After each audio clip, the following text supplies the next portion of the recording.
In today's episode, we talk love, sex, and murder. In the education system? Be forewarned, we have a lot of personal thoughts on this case, and it is included in the episode. It's the case of Sixto Balbuena, right now on Love and Murder.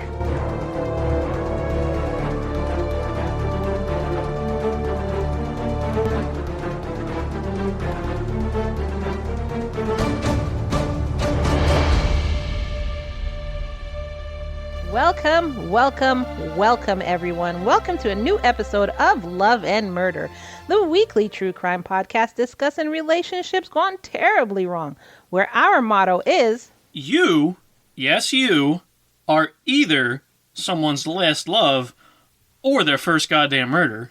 I am your host, Kai. I am a guy named Rick. And our show discusses true crime cases told in the form of a story with mystery, suspense, and just a little bit of humor sprinkled on top. However, that humor is never, ever, ever at the expense of the victim. It is always at the expense of the idiots who decided that murder was a good option, or the police force, or whoever else, the outside people who decided to help them with the murder, just everybody who bungled it and was involved in it. Not the victims, or when I say victims, I mean even the people who were affected by this but weren't killed. We have to say this ever so often because people just don't get it. I don't understand it. Anyways, be sure to subscribe to Love and Murder on whatever platform you're on, as well as give us a 5-star review right now so you don't forget. If you're new here, then obviously listen to the episode first. But if you want to go and rate us without listening to us, that's fine. 5 stars. But listen to the episode first, and then please rate us. And also, welcome. You have come down the rabbit hole of Kai and Rick. Wait, that didn't sound right, did it? You've come into the rabbit hole of Love and Murder. Okay. In today's episode, we're talking about a case of unprofessionalism in the education system that ended with sex and murder. Something that doesn't belong in the education system at all. But first, I wanted to remind you to head on over to our exclusive group at patreon.com/love and murder. Our last bonus episode in there was of an interview with a pedophile, which was a mother who raped her son. I gotta tell you, that episode was very difficult for me to record, but you have a recording and the video. So head on over to our Patreon, www.patreon.com/love and murder, and become a Patreon of the $5 tier and above. We'll talk more about our exclusive group later. And now, on to the show. All right, so quick disclaimer. I can't pronounce half of these names. If I say them incorrectly, just don't say anything. And before you start, Rick, you know what I forgot? What? I forgot we have a surprise for you lambs. We are actually doing a twofer. At the end of this episode, we're going to tell you a whole other story that's kind of like this episode, but minus the murder. Yeah. I have a story, not from me personally, but I have a story that kind of ties into all this with the themes of it and get my perspective on the whole situation. But anyway, thank you, Kai. So, I couldn't find an exact date, but doing some quick math, Sixto Balbuena was born around 1989. And according to his brother Alex, he was liked by all. He never had any majorly negative experiences in his early life, and he made a lot of friends no matter where he went. So, Sixto attended Marcos de Niza High School in Tempe, Arizona. I guarantee you I butchered that. I'm so sorry. I know not better. I wish I could see it so I could just laugh and laugh. Nah. You have to take my word for it. All right. So it was there at the age of 17 that he met Tamarahofmann. Tamara was a math instructor who was 28 years older than Sixto. She seduced him shortly after they met. And as time went on, Sixto actually began to see her as his girlfriend. So he walked up in this class, and she was like, wow, wow, wow, wow. That's disgusting. Anyway. What song was that? I've been feeling fine, baby. Maybe I don't know what it's called. No, I don't know any more lyrics. No. So what I wasn't understanding, this is his math teacher?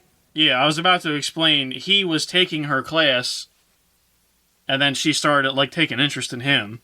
So. Wow. Yeah, in November of 2006, police actually found the two of them together in a parked car.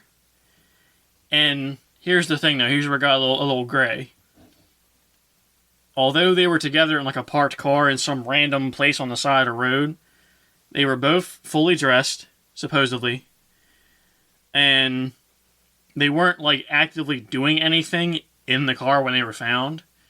But when the police who found them, like, pressed them and tried to, like, investigate what was going on, Sixto attempted to pass himself off as his 21-year-old brother Wayne. So Tamara and quote-unquote Wayne tried to say that he was a family friend of the Hoffmans and that the two of them had just attended a soccer game together. Allegedly... Wait, so... What grade was he in? Does it say? Sixto at this time was 17, so I'd say he was about... Oh, okay, so, yeah, he could pass for 21, okay. Yeah, so he's trying to pass off as his brother. They told police that they had just come from a soccer game together, and supposedly the reason why they were stopped on the side of the road was because they had to empty out like a cooler. You know, they put ice in the cooler and then the ice melts eventually. They were emptying that out. Yeah. The police investigated further. You know, they kind of like inspected a little more of the situation. And for some reason, Sixto had Tamara's bra on his person. Obviously, this made the police hella suspicious, as the young kids would say. So Sixto claimed that Tamara asked him to put some of her clothes in the trunk. That still makes no sense to me, but okay. He didn't really have an answer. It's like, oh yeah, she told me to put some of her clothes in the trunk. Well, why do you have her bra right now? He had no answer for that. So, they had breathalyzer tests.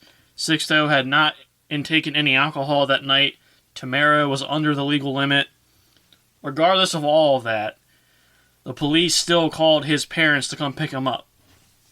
His parents told police that she often would pick him up for what they called math tutoring, but they didn't know and he was saying that with air quotes, by the way, y'all.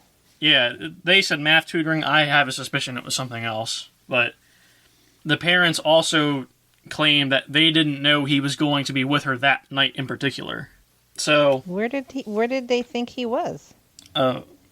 Did he like lie to them and say I'm going to be at the library or something?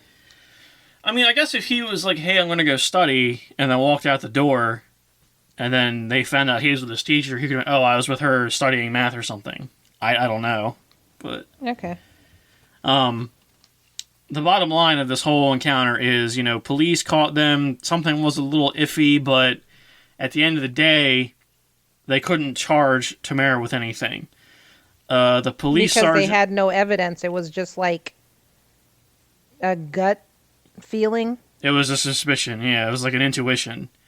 So, Police Sergeant Joe Favazzo said, quote, "They were not doing anything. They were fully dressed," end quote. But, Kai, the authorities still informed the high school about what had happened. And the way they did this was they essentially sent a copy of the incident report to the high school.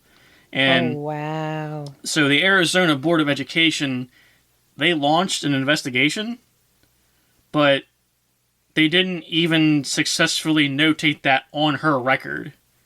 So, when you get investigated by something as a teacher, the Board of Education is supposed to look into it and put in your file that you were under suspicion. They failed to do that. So, Tamara eventually left her job with the high school in May of 2007, and that was actually confirmed by a district spokeswoman who spoke with ABC News. And even though the timing seems obvious, like they sent this report to them and then all of a sudden she up and left, it's kind of still disputed over whether or not she left by choice or if she was fired. But either way, it wasn't notated on her file that this happened, so she ends up, spoiler alert, she gets another job pretty soon. But wow. Yeah. Now, for the 2007/08 school year, Tamara had accepted a job with El Dorado High School. That's a charter school owned by the Leona Group. And, during this time, she was apparently getting into some other stuff too. But, let's rewind a little bit. Because, like I said, this was the 2007/08 school year. In 2008, Tamara's then husband, Jason Rusher, found her in bed with Sixto. Wow. Yep. So Jason, like any self-respecting smart man, filed for divorce. And he made it 110% clear a big reason why he wanted to divorce her was the fact that she was having inappropriate relations with her students. He said, quote, "They didn't want to listen to me. They thought I was nuts." So he's sitting there telling these judges, like, I'm breaking up, I'm divorcing her because she's sleeping with students. That's wrong. And they just thought he was being jealous. Yeah, they thought he was just trying to get out of their marriage, which is messed up. So, around the 07/08 school year, this is when Sixto essentially graduated. He went into the Navy, but he was still keeping ties with Tamara. They were still in touch, and I couldn't find a definite date or a definite answer, but somewhere in this time frame, Sixto and Tamara get engaged. Again, I couldn't pin down an actual date, but there will be events in the future where he refers to her as his fiancée, so that's literally all I have to go on when it comes to that aspect of the story. Okay, that's still shocking. Yeah, so they're engaged, he's in the Navy, it's 2008, and, like I said earlier, the job that Tamara got after leaving the high school was El Dorado High School. So El Dorado High School is a charter school, and it's owned by the Leona Group. Now, during this time, she met another student by the name of Samuel Valdivia. I hope I said that right. Oh my god. Samuel is essentially described as a wonderful young man by his counselors and his friends and all of his neighbors and family. His older brother Julio stated that he and Sam were like best friends, and Samuel would often make demo CDs in his free time. He was hoping to make a career out of his singing talent. But while he was a junior at the time, Tamara requested for the school to transfer him to her class. And, surprise, surprise, the school complied. And nobody questioned why? Nope. The school complied with her request, and he was in her class now. That's weird. It would be like, my thing would be like, why? Why do you want us to transfer him to your class? Is he doing badly in another class and you can help him more than his teacher can? Or I would have questions. I wouldn't just do it blindly. I wondered if she was like, I teach this math, and he is currently in that math, and he's doing very well. Maybe we should move him over. I don't know what her reasoning was. I'm assuming she had some kind of reasoning, but I don't know what exactly it was.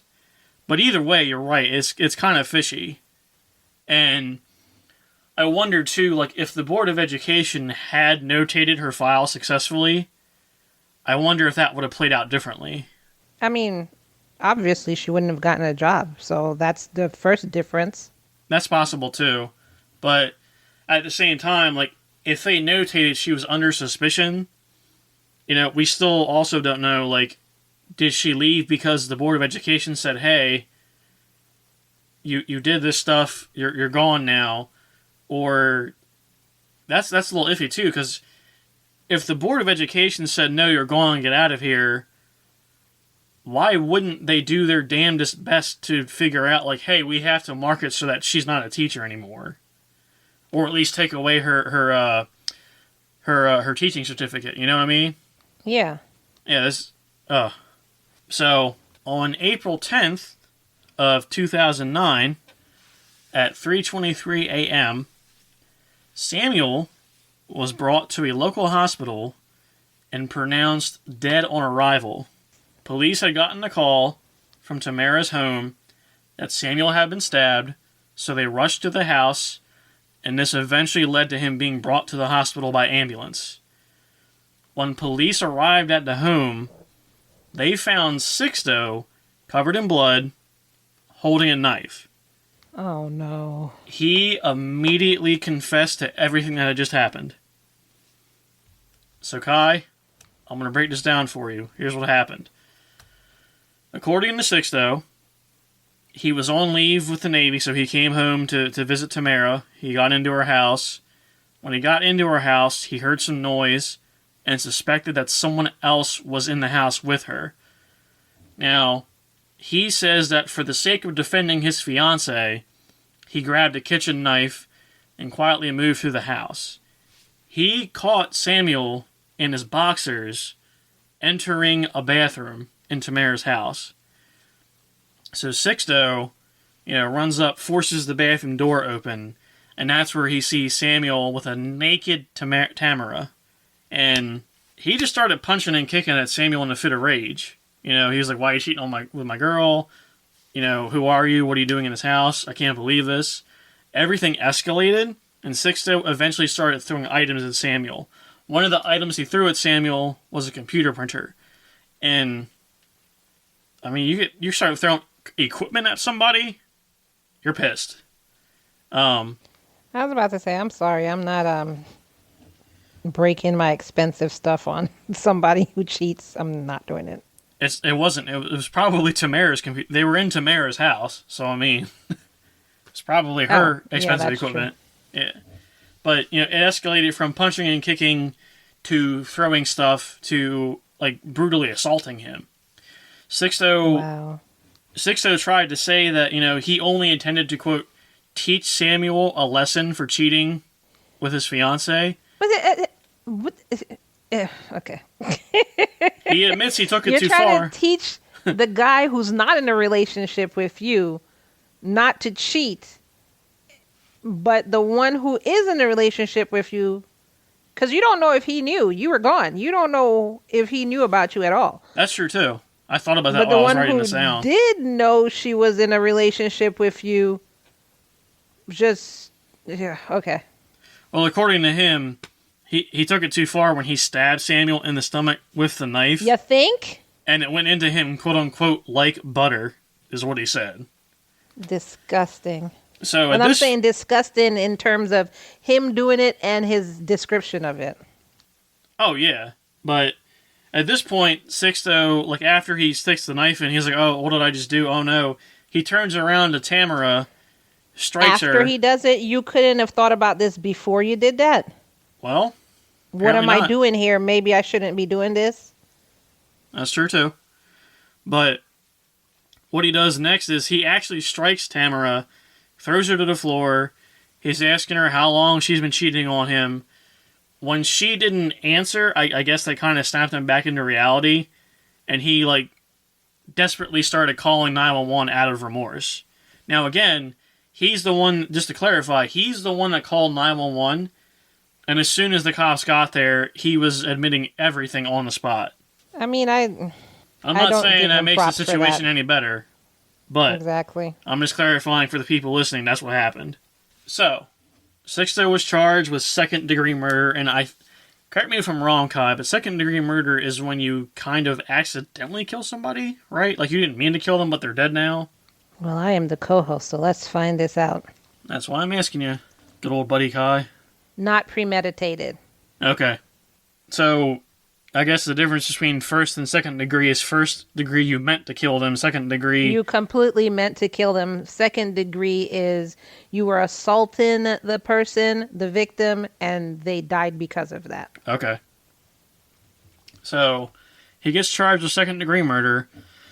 Tamara's attorney, a man by the name of Chris DuPont, he created a motion that Tamara be treated as a victim for the case, not a witness, because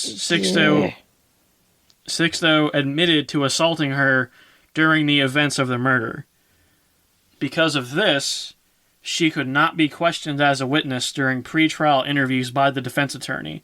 This apparently was something that, these are like rights given to her by the Arizona Constitution.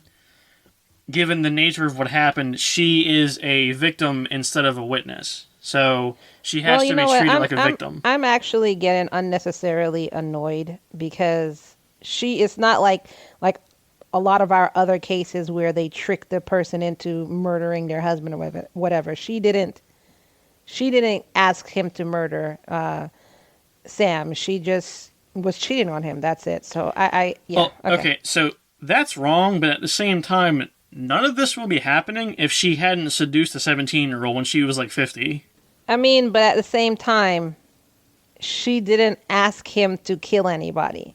He's a grown man. He knows right from wrong. He's not 5.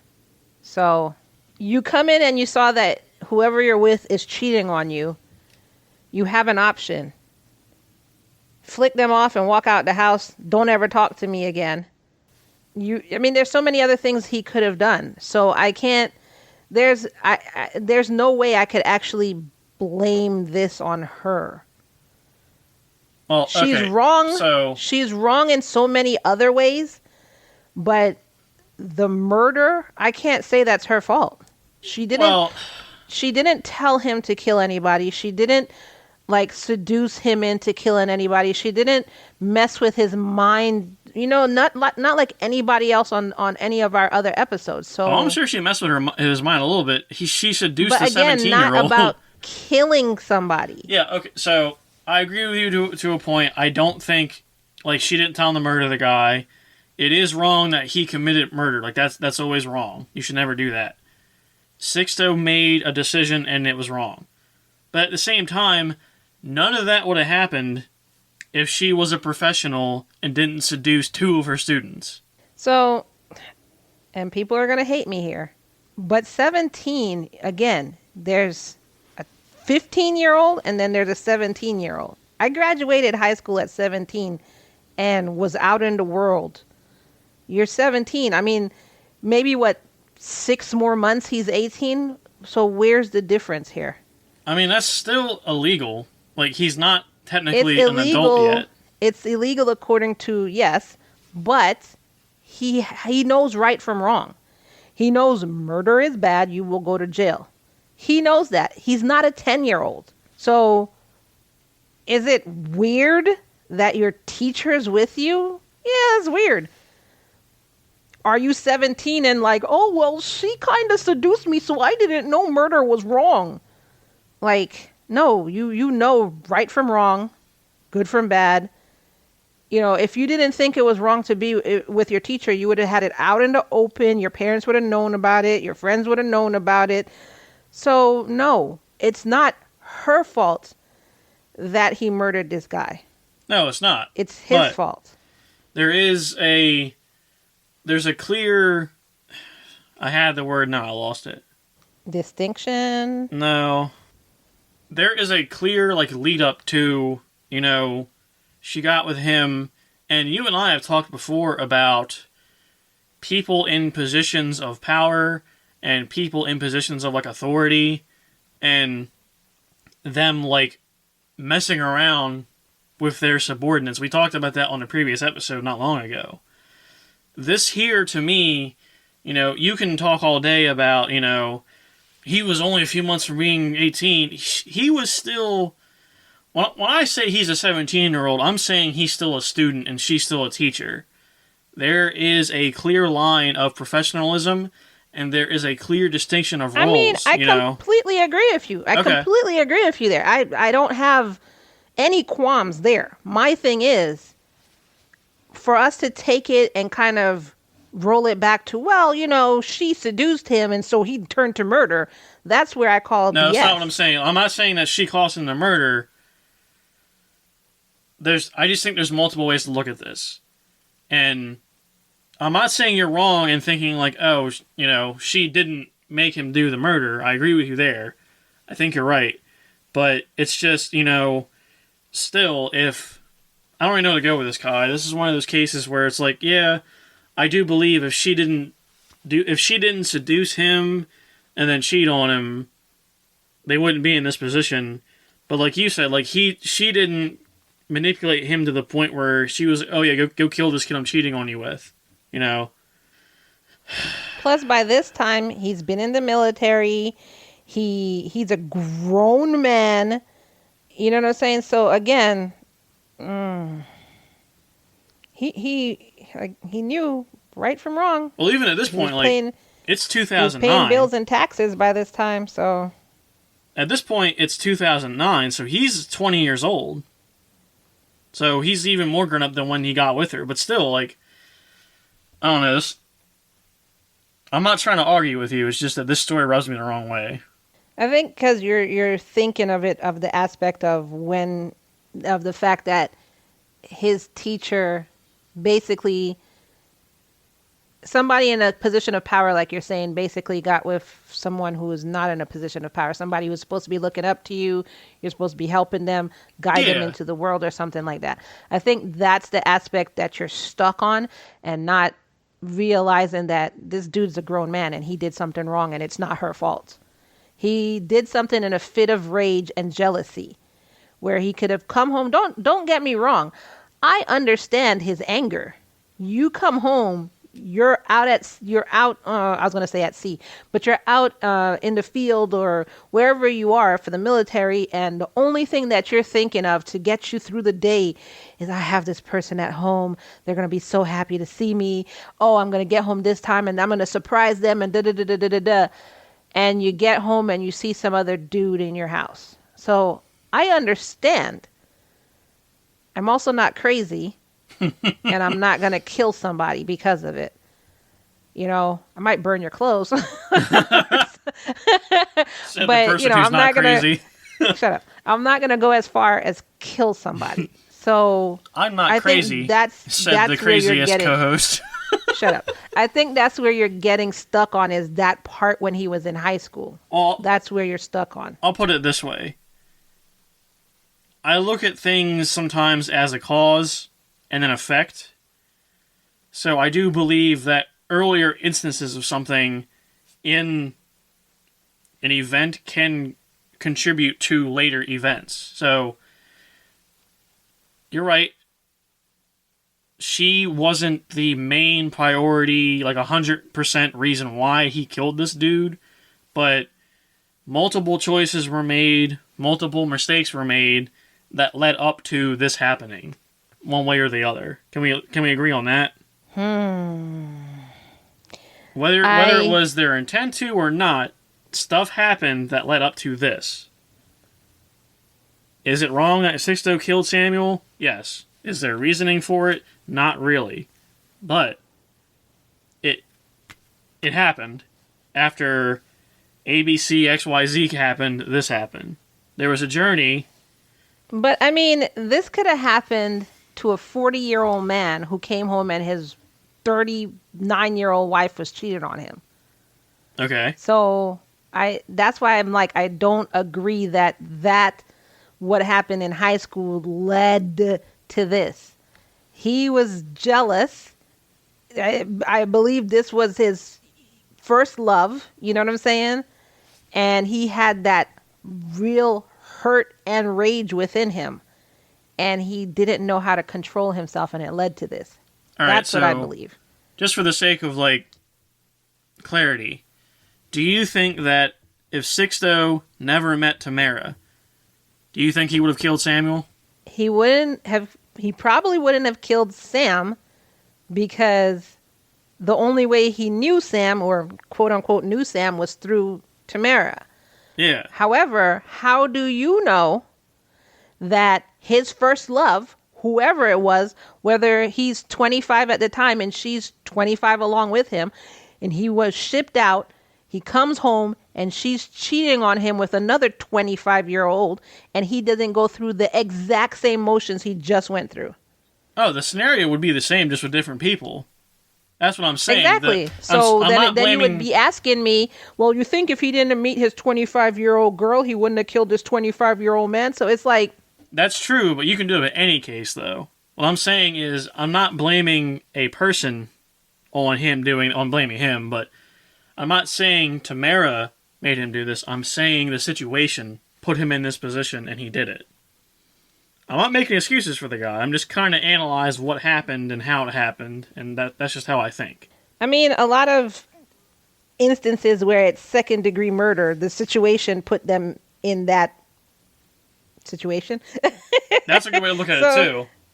So, yeah, he wasn't a cold-blooded serial killer, so there's that, but he still killed somebody due to the choices that he decided to make. He himself decided to make. Yeah. So we're going down a rabbit hole here. So listeners, lambs, lovely, lovely lambs, tell us what you think in the comments below, or head on over to our website, www.murderandlove.com. That's love and murder backwards. And shoot us an SOS. You'll see it right there on our home screen. It's right there. Shoot us an SOS and let us know what you think. Do you agree? Do you understand where I'm coming from? Or do you more agree with what Rick is saying? I will also throw it out there. It is possible to see where both of us are coming from. Because I'm not disagreeing with Kai. I'm just trying to analyze it in a different way. So if you guys could let us know what you think, that would be very, very awesome to hear. It would be very helpful. Yes, definitely. All right, go ahead. All right, so because of rights granted to Tamara by the Arizona Constitution, she wasn't treated as a witness. She was treated as a victim because he assaulted her during the events of the murder. So, because she was treated as a victim and not a witness, she was exempt from questioning during pretrial interviews by the defense attorney. A Maricopa County medical examiner testified that the cause of death was indeed the stab wound into his stomach. They explained that the stab wound that he received was 8 inches deep, and the blade had cut his aorta. Oh my God. That led to him bleeding to death in minutes. Now, you know how fast you can bleed to death? Oh yeah, you can get cut in certain spots of your body and then you're dead in like 30 seconds. It's terrifying to think of. Samuel's mother, Placida, claimed that Tamara had called their house April 9th, 2009. She answered the call and explained that Tamara told her she had to talk to Sam about an upcoming baseball game scheduled for the next day. She said, quote, "I gave the phone to Sammy and then I went to sleep. This was the last time I saw my son alive," end quote. See, that's not me. I a teacher calling my house at night to talk about a baseball game. He couldn't get this information from the school, from the principal, from a flyer from one of his friends. Right. That wouldn't have passed me. That would not have passed me. There's questionable decisions made there in this whole story. But, so, all in all, Sixto was convicted of second-degree murder. He was convicted of the second-degree murder charge by the jury. He was given 10 years with a 100-day credit because he had been incarcerated before the trial. I've never heard of that before. They were yeah. Oh, yeah. I've never heard of that.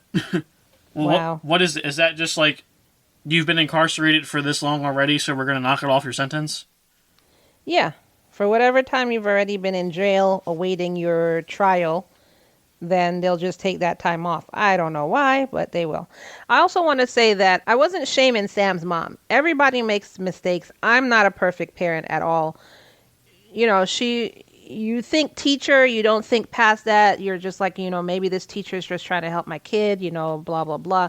So I was in no shape or form shaming Sam's mom, because who knows? I can say what I'm saying now, and then, that same situation happened and I'm not thinking, and I just be like, oh yeah, here's my daughter. Yeah, talk to her. Okay, I'm, blah. So not shaming her. Fair enough. After he got sentenced, he made an appeal, but Sixto was still found guilty by the Maricopa County Superior Court by Judge Christopher Whitten. What was his appeal? Not guilty on grounds of what? I don't know. There wasn't a clear answer as to how or why he was appealing. All the public knows is that he made an appeal, and then later on the Superior Court recorded that he got sentenced, found guilty, by Judge Christopher Whitten. Okay. Now at this point, he's 21 years old. He was sent to the Arizona Department of Corrections. Now, he was sentenced, doing the math, I believe, and looking at like news reports of him being sentenced, he was sentenced in 2010. He was only given a 10-year sentence. So, as of the recording of the show, he should be out by now. But there aren't any further updates on how he's doing or where he's at. Or if he even served the full sentence. He he wanted to be out of the limelight. More than likely, I would agree with that completely. But, on the flip side, according to records from the Board of Education, Tamara surrendered her teaching certificate on December 27th, 2010. The board accepted the surrender on January 25th. Chief Charles Esau of the board's investigation unit said that Tamara would be eligible to reapply for a teaching license in 5 years. What? And again, that was 2010. It got accepted on 2011. She would have been eligible in 2016, but there's also no further updates as to whether or not she did or did not reapply. And you saying what like that, I can already tell what you're thinking. I agree. I don't know. I feel like you've lost your right to teach. 100%. I agree with that all the way to Sunday. There is no fucking way I would ever trust you again to teach any of my kids. Wow. I that part, I'm speechless. I can't believe they were just like, yeah, well, we'll just give you a slap on the hand and we'll see you back here in like 2 years. Anyways, and that is the story of Sixto Balbuena. Sixto's out of prison by now, we're guessing. Tamara is possibly back teaching, and Sam is dead, and his parents are devastated. That is indeed the ending of the story. Normally, I would say if you like this episode. However, like I said, we promised you a second episode within this episode. So, Rick actually has a story that's kind of similar to this, but minus the murder. I can't give you guys names or even where I went to school or anything like that, but I will say the person that this happened to, I didn't know him myself. I knew people who knew him. If someone said his name to me, I knew what his face looked like. But there was a teacher in my high school who one day, I'm not even going to say what class she taught, but one day, one of her students who happened to be a guy pushing 18, as like a joke, he was kind of a class clown. As a joke, I'm told, he walked up to her and slid her his number and then laughed with his buddies and walked out of class. Fast forward some time later, this teacher, what I'm told, is she gets drunk at a party and drunk texts him. So, again, I don't have all the details. I heard they became a thing, like a legitimate thing. I heard they just dated a couple of times. I've heard the story 10 different ways. The only thing I know for sure is, one, how it started, which was him passing her number and then her getting drunk. And then two, one of my teachers, she was friends with this teacher who was breaking the law, I guess you could say. Is it against the law, Kai, or is it just, looked down on? The dude was 18. He was 18 at the time of them doing stuff, but... They say it's looked down on. Okay. Well, my teacher essentially went to the school when she found out what was going on, and she said, hey, this is happening. I know because ABC XYZ. And that's really all I know, but I also know that when it came to my teacher putting it out there and making it known what happened, there were kids in my school who were like, oh my god, I can't believe Miss blah blah blah outed her friend like that, and yada yada yada. And I'm like, if the school found out that the other teacher was doing this, and then they also found out that my teacher knew what was happening and didn't say anything, that would have been her job too. Not only that, what the other teacher was doing was wrong. You don't date a student. That is wrong. I don't know, Kai. It's... Ugh. But, yeah, so... Everyone talks about, the teacher dated a student. That actually happened at my school. So, in my school, I don't know. I was kind of a bookworm. Not kind of. I was a total bookworm. So I didn't get in anybody's business. Sometimes I heard the kids talking. They would talk about sex, and I'd be like, ugh, this is disgusting. And I'd go back to my book. People say I matured late or whatever. I think I matured at a normal rate. I wasn't into sex in high school or anything like that. But I found out after I was on Facebook. So Facebook was invented by this time and everything like that. And you know how you connect with your high school friends and people you haven't seen in years and years and years. So I found out, and they had a group from my high school, and they were just talking in there that one of my teachers, and I know this guy, he would have sex with the students. I didn't know that. But apparently it was a known fact in the school. Like, all the kids knew. This is how much I minded my own business. Oh, wait, did he have sex with multiple students or just like one or two? I don't know. Okay. I don't know. It sounded like students. So I don't know. And like you, I'm not going to give his profession, but he was really involved with the kids. That kind of profession. I'm not going to say what he taught and blah, blah, blah. And I'm not going to say the name or the name of my school.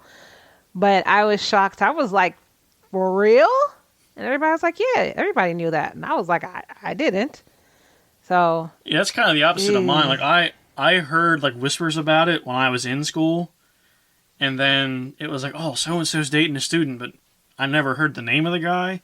And then I got a job a couple of years after I graduated, and I ran into a guy who went to school with me, like a grade up above, and he knew like more of the story than I did, because he was friends with the dude.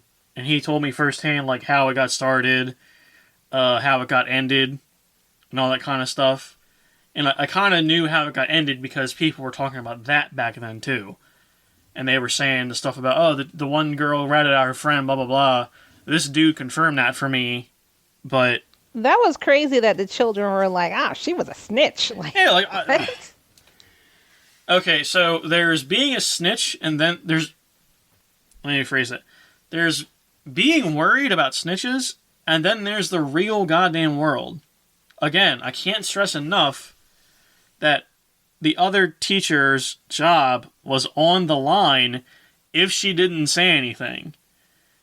I mean, if you see somebody doing something wrong, you should stop it. Bottom line. We say that all the time. I'm done. So anyways, if you like this double episode, first of all, let us know what you think in the comments below, or go to our website and shoot us an SOS, www.murderandlove.com. Then head on over to Apple Podcasts or Spotify and rate us 5 stars. You can also download Good Pods and rate us there too. You can say whatever you want in the description, but it helps bring us up in the charts so others can find us just like you did. Don't forget to visit us on Patreon to become an exclusive member of our Lamb community.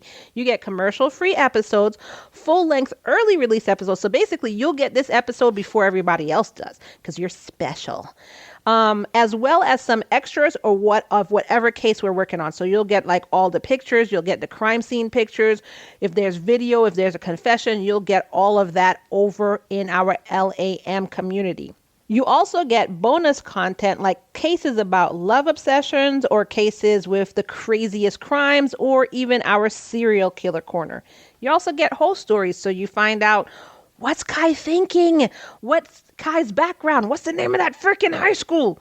You get that over in our Lamb community. You get behind the scenes and so much more. Don't give them information that we're not going to give them. We're not going to tell you the name of our high school, but you'll know a lot more of what happened in the high school. Featuring a lot of our names lambs. And locations are changed for the privacy of people. We have options starting at only $1 a month. However, our most Popular option is the $5 option, the no murder tier. So come on over and join us. Follow us on social media at facebook.com/relationshipcrime, Instagram at Love Murder Podcast. Join our Facebook fan group by searching Love and Murder fan page in Google or Facebook, or by simply clicking the link in the show notes below. Find our awesome merch by going to our website, www.murderandlove.com. I've only mentioned it like about 15 times in the episode. And clicking on our shop in the menu above. And a free and easy way to help us is by simply sharing this episode. Share with your friends at school. Yeah, share with your teachers. I was going to say don't share with your teacher. Share with your teacher, but in a professional manner. Share, share, share, share, share. And as always, we end each episode by reminding you... Lock your doors at night. Yeah, but we remind you much faster than that. However, we also remind you that it's all love and no murder, y'all. Bye. Bye.